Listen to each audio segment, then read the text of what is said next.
just want to start this off by saying I hate live service games, I hate edgy Elseworld shit, and I moderately dislike that it's set in the Arkhamverse. I've been seeing a lot of people shitting on it, and I genuinely don't think it's deserving of it because I really respect that they pushed back the release to improve the game when people didn't like what they saw in the reveal trailer. Now, I took my time with it and I only played up until the story opens up and you start unlocking the upgrade trees. Just because I pissed about with all the interactive stuff and all the audio logs and just listening to everything. If you didn't do that, you could get much further than I did. Now, I'm going to try not to compare this to the Marvel Live Service game a lot, but I just want to say, off the bat, this game is miles ahead in terms of presentation. It just looks amazing. There's a lot of effort on display. The intro lets you play as all 4 characters, so you get to feel how they play. The movement here is great on all of them. Breaking my rule here already, but compare this to like the Spider-Man and Marvel's Avengers.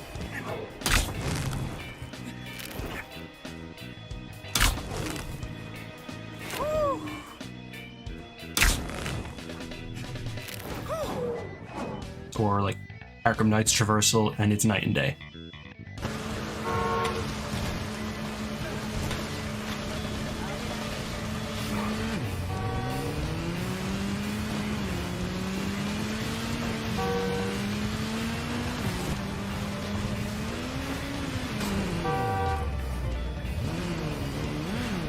Now, I'm not saying rush off and waste money on it. If everything you've seen about the game online makes you unhappy, then yeah, the game's probably not for you.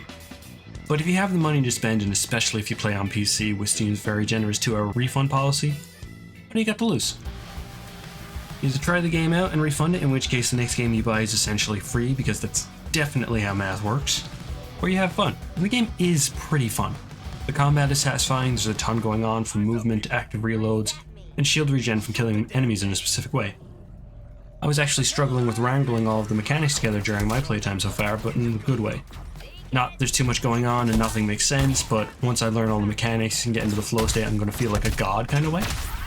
And the game seems to know this, because the explanation of the upgrade tree that I saw is all about fighting stylistically and using your movement and abilities to keep the pace up, keep your combo high, and use all of your abilities one after another to not let the pace drop at all. Is this game of the year? No, absolutely not. But is it worth your time? Yeah. Worth checking out. It's a solid 7 out of 10 for me at least. I think this game is something that would surprise people down the line. Not every game is going to be a Baldur's Gate 3 or an Alan Wake 2. Some games are just fine. Now, I'm by no means a game critic. I've got no qualifications for this sort of thing. I'm just going off of like my personal opinion and experiences with this game, and I just think that like people have gotten to the point where if a game isn't game of the year contender, they don't give it the time of day, where it's just like there are a couple games out there that you can try and have fun with. I enjoyed a lot of bad games growing up because I didn't have somebody in my ear telling me they were bad. Now, could my opinion about the game change in an hour, 10 hours, 20 hours? Yeah, of course it could change, but this is kind of my point here, is that the only person who is going to know if a game is something you'll enjoy is you. And I'm having fun with a game a lot of people seem to be not giving the time of day. But I wasn't even gonna look at this game until I saw everybody shitting on it, and I decided I'm not gonna watch any reviews. I'm not going to look at any videos. I'm just gonna go in blind and see how I feel. The game is high energy. It's got a high budget. It's a Rocksteady game with the DC license. Of course, there's gonna be like cool stuff happening.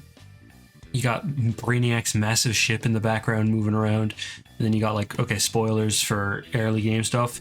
This showdown between Green Lantern and the Flash, where you can stand anywhere and like watch the Flash like zoom around the place at lightning speed, and you can just stand, depending on like in the footage here, I end up standing right where he does for one of his little speech parts, and you can do that anywhere. And like there was nothing like this in, once again, other live service games that are trying to do the same kind of thing.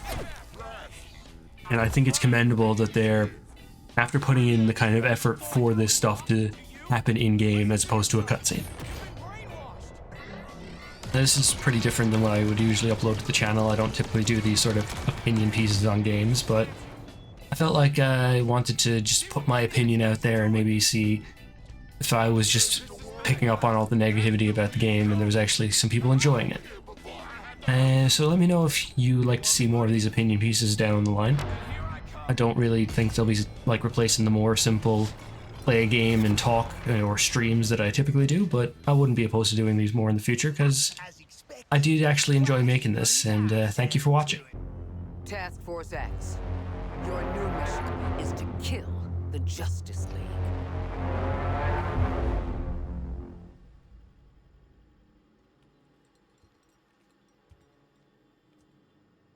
We've got no chance.